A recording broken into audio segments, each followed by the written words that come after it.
A distinction that is made by good moral theology is that there are three things that make any deed, any free human choice that's subject to moral criteria, anything you can evaluate as a human free choice, as distinct from just an animal instinct like breathing, that make it good or bad. The act itself, the person's subjective motive or intention, and the situation or circumstances or world into which the act is inserted. And all three have to be right. Just as in any of the arts, all of its dimensions have to be right. You can't have a great novel that has great characters and a great plot and a stupid and shallow theme, or a profound theme and interesting characters but a meaningless plot. Similarly, a human act, in order to be morally right in all its dimensions, you must do the right thing, and you must have the right motives, and you must do it in the right way, in the right circumstances. This is very basic moral theology. If I do the right thing for the wrong reason, if I give money to a beggar to show off, my motive makes my concrete moral deed sinful, even though I'm doing the right thing. If I do the right thing for the right motive, but in the wrong circumstances, if I make love to my wife, which is a good deed, and I do it out of love for her, which is a good motive, but do it when it's medically dangerous and it threatens her life, I'm doing an irresponsible thing. So all three have to work together. Three very popular, moral, simplistic, simple systems, three easy ways of thinking about morality. Some of them are more popular in one time and in another time are legalism, subjectivism, and relativism. In Jesus' day, legalism was the popular thing, especially among the Pharisees. There's simply a list of rules. You're good if you obey them. You're bad if you don't. We obey them better than you do, so we're better than you are. Secondly, much more popular in our time, subjectivism. As long as you're sincere, as long as you have loving motives, it doesn't matter what you do. And the third answer, also more popular in our time, is relativism. It's all relative to the situation. There are no absolutes. Everything changes. You just have to balance all the factors. Well, there's half-truth in each of those. Each of those three things is very important. And neither one excludes the other. So for any act, whether sexual or otherwise, to be good, it has to be good in all three ways. If it fails to be good in one of those three ways, there's something fundamentally defective about it. But it's very silly to contrast the three. That's like asking, is a play good because it has good characters? Or is it good because it has a good plot? Then you have two schools of thought, the character school of thought and the plot school of thought. The plot school of thought are the objectivists, and they're the right wing. And the character school of thought is the subjectivists, and they're the left wing, and they argue ideologically. What a stupid argument. Need it all. I think, to put it in ideological terms, which is misleading but inevitable, I think we should all have very conservative heads and very liberal hearts. At MIT, they did an experiment. They tried to have a heart and brain transplant between a liberal and a conservative, and the operation was a failure for two reasons. First, they couldn't find any conservative who would give up his heart to a liberal, and secondly, they couldn't find any liberal who had any brains to give to a conservative. So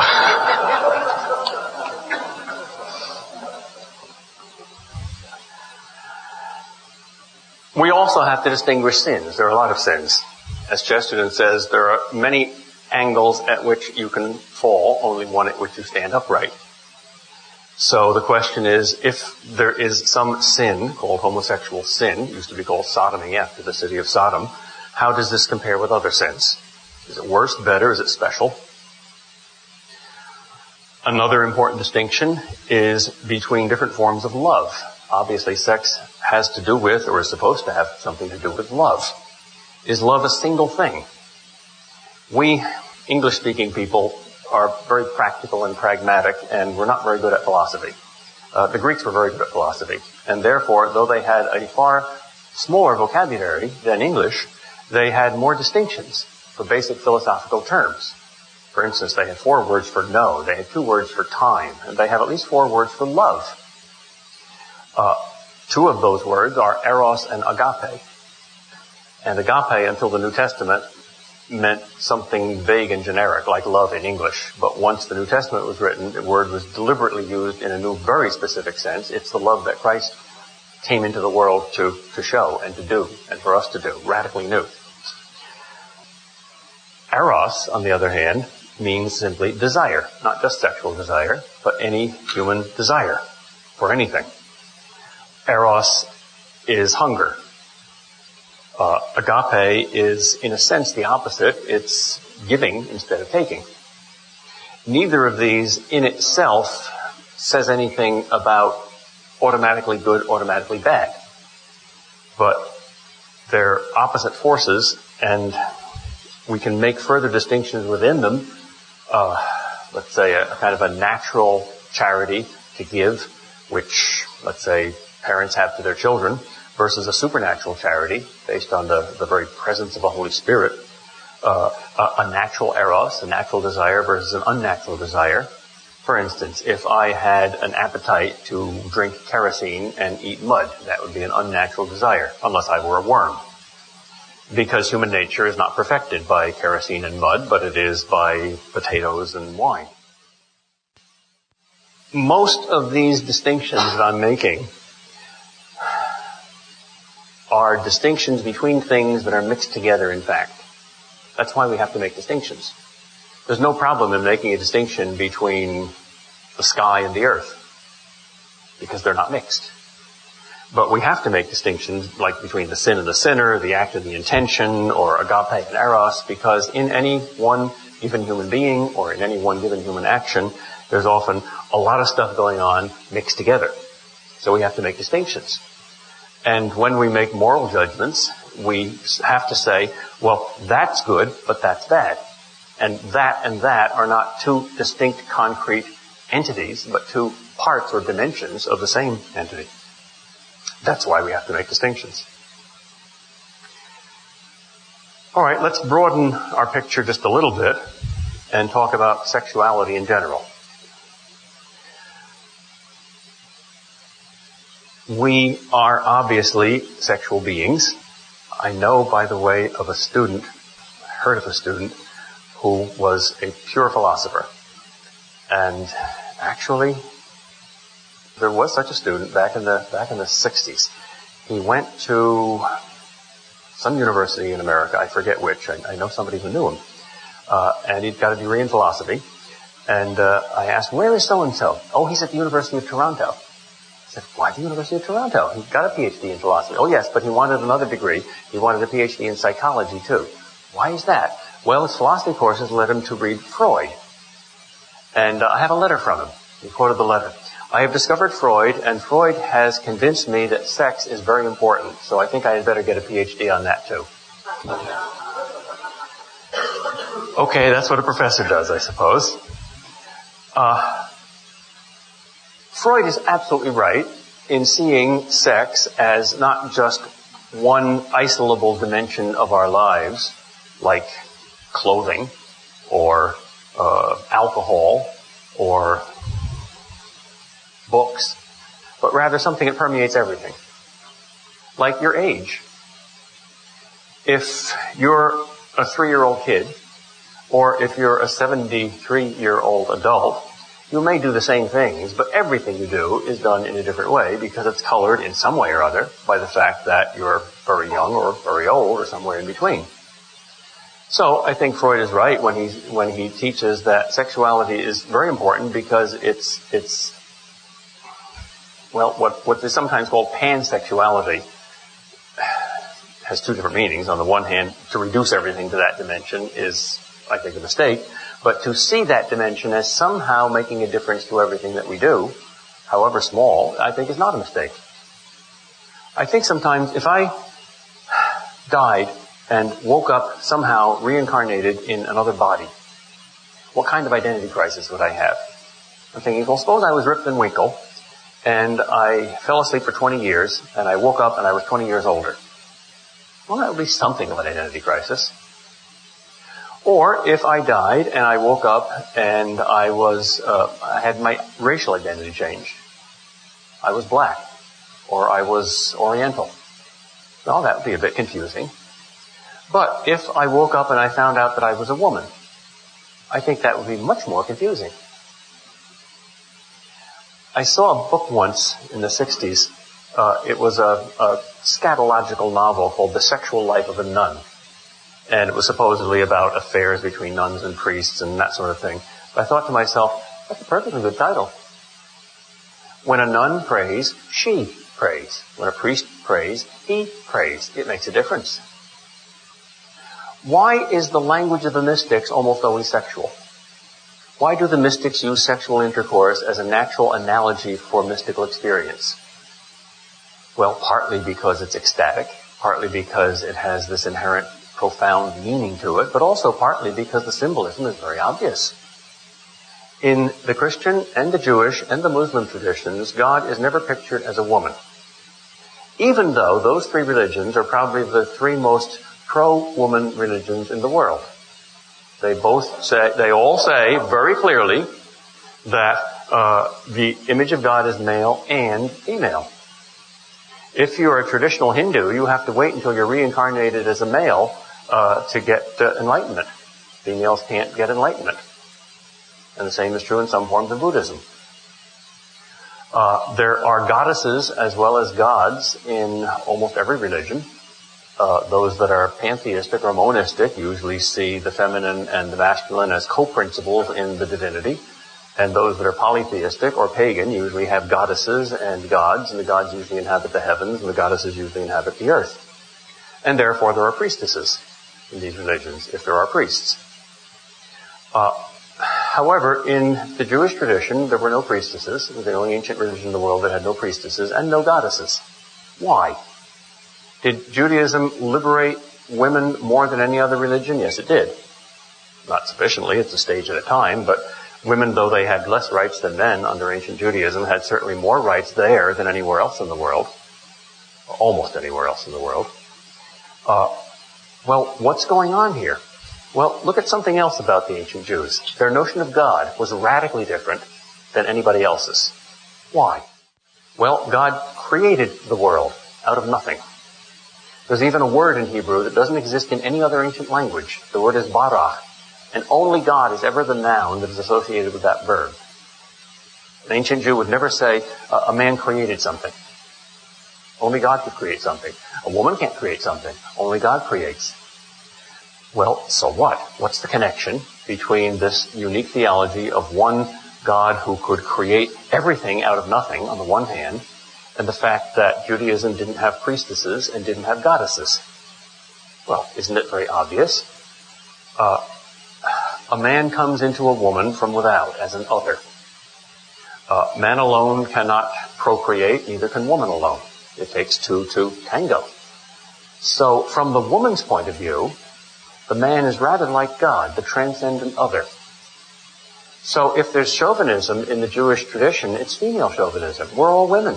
We look at God from the earthly point of view. We have wombs, and we can't impregnate ourselves. We need the transcendent God to impregnate us, which is a natural image of what happens in religious experience, especially mystical experience. Seems to me that's the most obvious reason for the exclusively masculine language about God. Granted, cultural forces play into that. Granted, this is vastly misused. Granted, the scripture itself forecasts male chauvinism when God says to Eve, as one of the curses of the fall, your husband is going to lord it over you. Because he's stronger, he's going to misuse that and oppress, of course. He's going to lord it over everybody and everything. But despite that, there's a holding of the line with this sexual imagery. God is always male and never female. And now the Christian tradition inherits that. Because as Pope Pius XII reminded Christians, we are first of all Jews before we're Christians. Because our Lord was.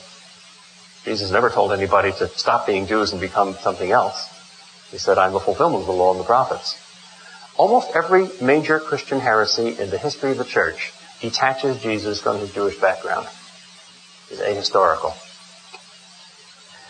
Muslims, who have a somewhat different but somewhat similar tradition, have a somewhat similar but also somewhat different reason for calling God male rather than female. But they would agree, I think, with most of what I just said. Well, what in the world does that have to do with human sexuality? Well, it means that the divine plan has at least two important ingredients in it. Number one, there's supposed to be two sexes, not one. And number two, they're supposed to be equal and complementary, not oppressive and superior. There are two very popular philosophies about human sexuality which seem to be as opposed as they could possibly be, but they share a common premise as an error. One is male chauvinism, the other is unisexism. The male chauvinist argues men and women are inherently different, therefore men are superior to women. The unisexist argues men are not inherently superior to women, therefore men and women are not essentially different. The common premise that's the error of both is the assumption that if two things are different, one of them must be better than the other. Cats and dogs are different, vive la différence. Why not men and women?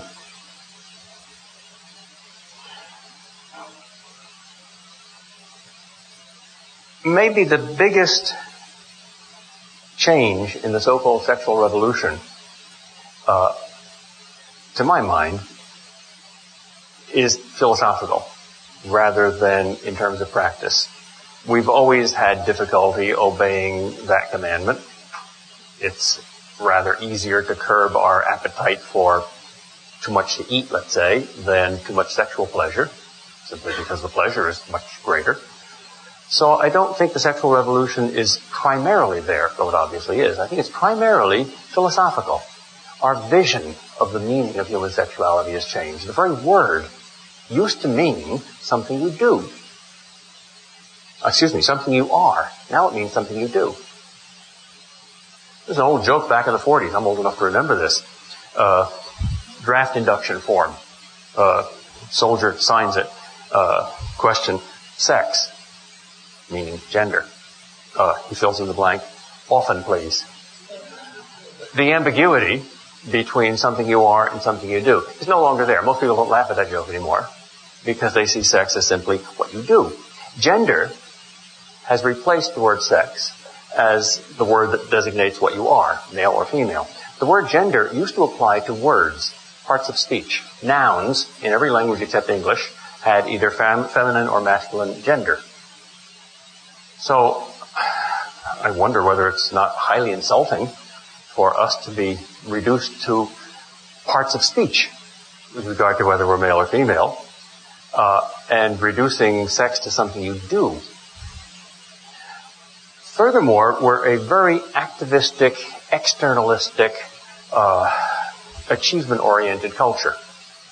The consciousness of our own internal being and internal worth seems to most modern North Americans very abstract and ethereal and contemplative and old-fashioned. And that, too, it seems to me, is highly insulting. I am nothing but what I do.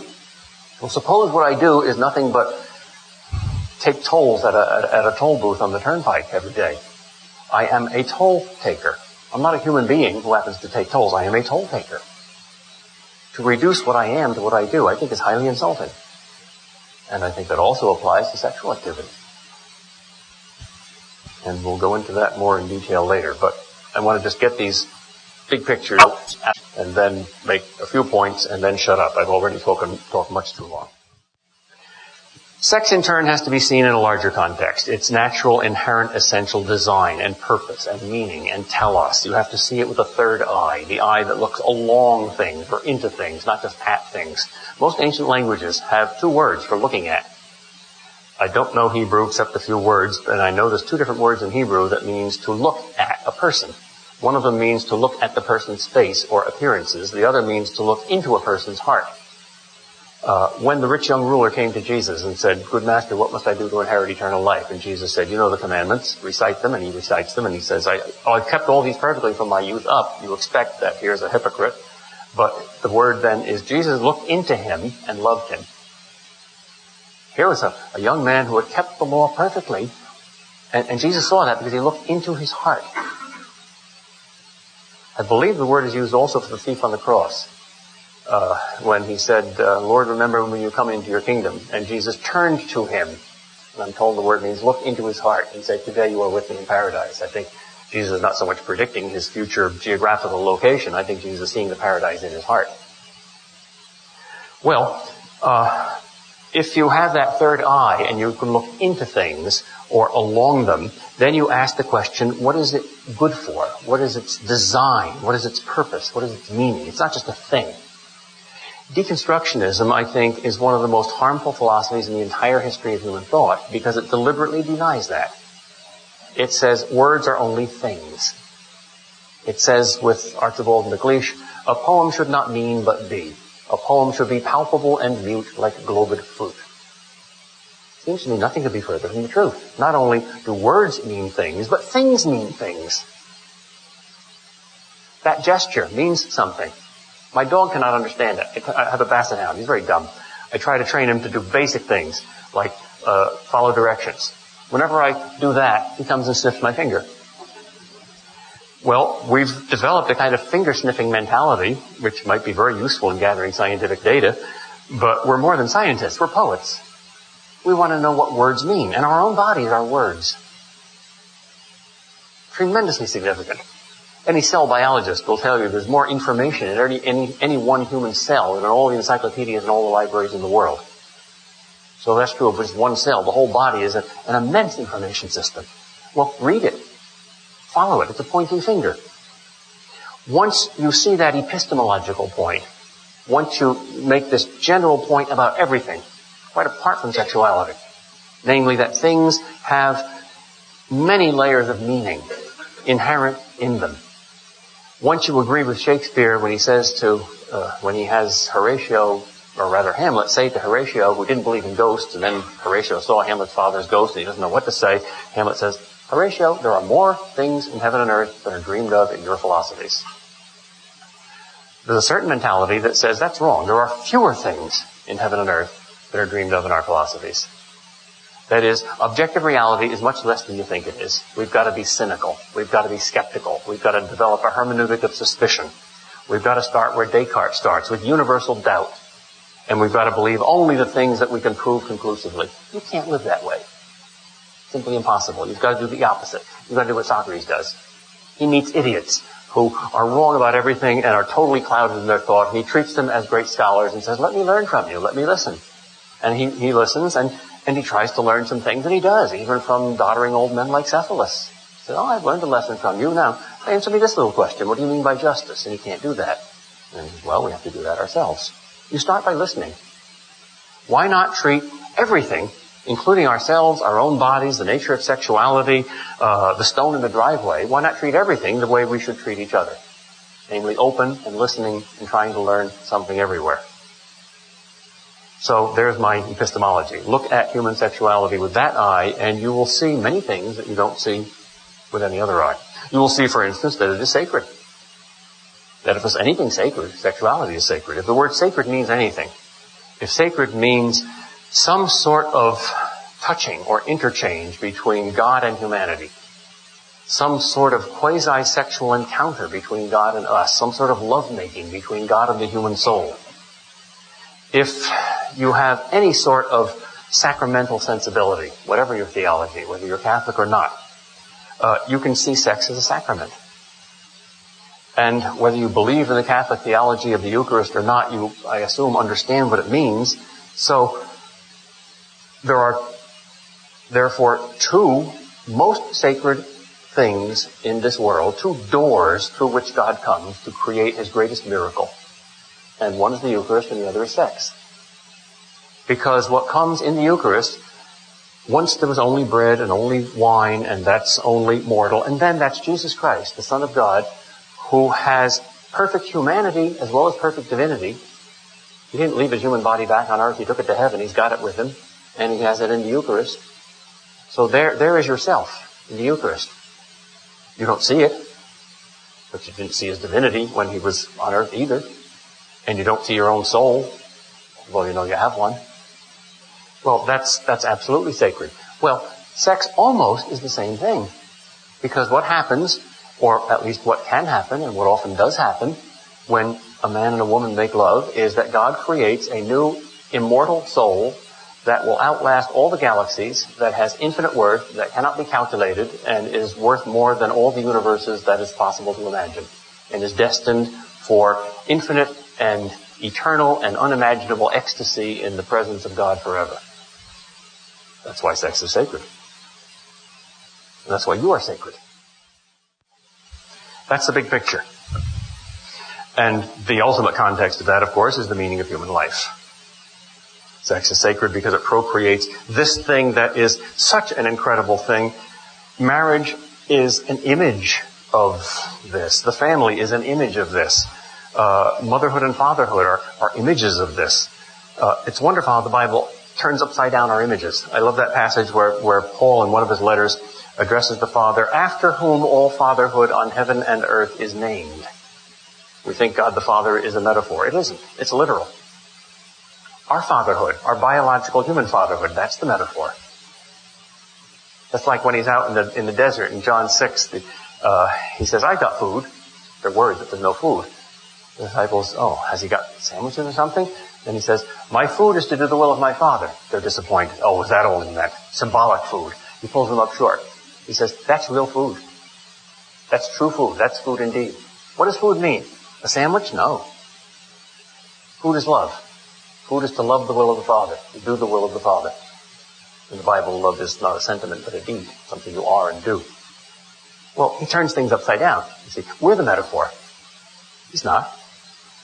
So, the real marriage is the spiritual marriage, of which human physical marriage is a sacred symbol. The real family is the Holy Family, ultimately the Trinity, of which the human family is an icon. That's the biblical picture. That's a very big picture.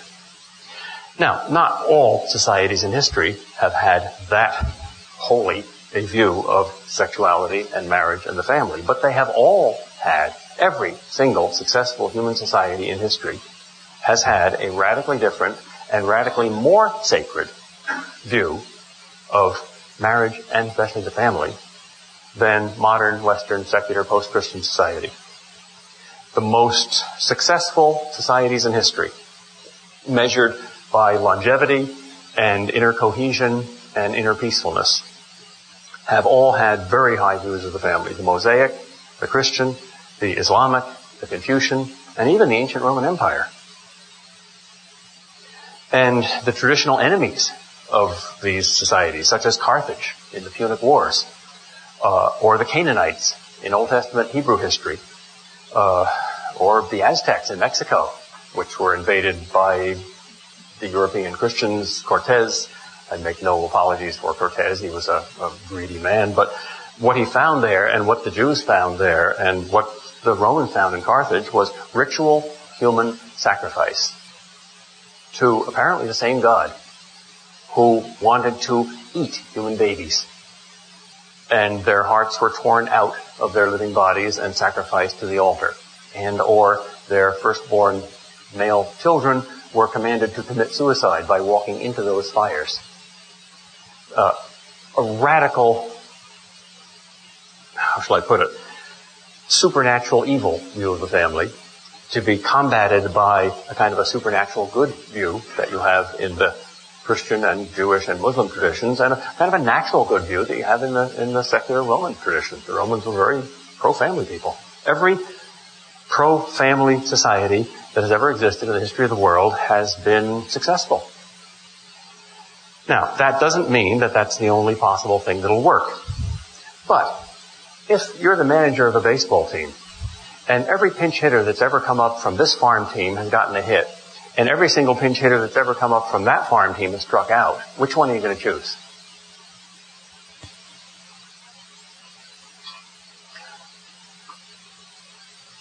Because I'm already way over time, let me end with two things, each of which will take 5 minutes. First, let me tell you 3 stories. As I said at the beginning, I'm nothing like an expert on the issue of homosexuality. So I will give you data. 3 interesting encounters that I've had in dialogues with homosexuals that I've learned something from. I'm not that interested in dialogue where I'm the only teacher. I like somebody else to teach me. I'm selfish. And I like a mutual exchange. had a student who was a very good student, and he was gay. Let's use the word gay to designate a chosen lifestyle rather than just an orientation. And I was perfectly relaxed in teaching him, and it was about theology. And I taught him as I teach anyone else. And after the class, he said, "You're not gay, are you?" I said, "No. Why?"